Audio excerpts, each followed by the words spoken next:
You know how he was loved in the Philippines. Yes. Kumanta. O pumunta sa New York, nandun kami. We are blessed na nakapunta kami doon. Para sa kanila, pambihira ang estilo ng pagmuno ng yumaong Santo Papa. And very unique in so many ways. Talagang ibang approach niya sa tao. Pinaanan sabi. Dahil sa pagdasa ng mga Pinoy, hindi magsasara ang embassy to the Holy See kahit weekend para tumanggap ng mga Katagay sila agad kasi singer, no? Ayan, ay! Basta sasabihin dyan. Ayun! Nakaitim! Oh, ayun si ate, ayun, oh. Ayan, ito. Ayun, ito, oh.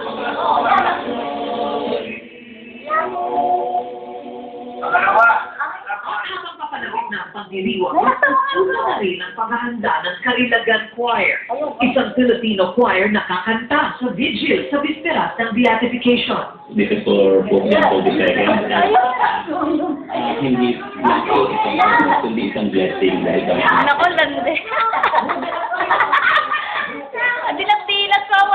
Pagbisita namin sa Karilagan Choir kahit palalim na ang gabi, makatindig balahibo pa rin ang dating ng sabayang boses ng mga Pinoy singers. Kasi naman ay band.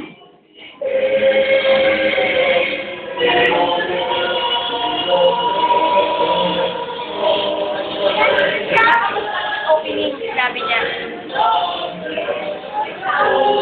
Abangan yung kami na kami. Nakakainis sa pagkabayan eh.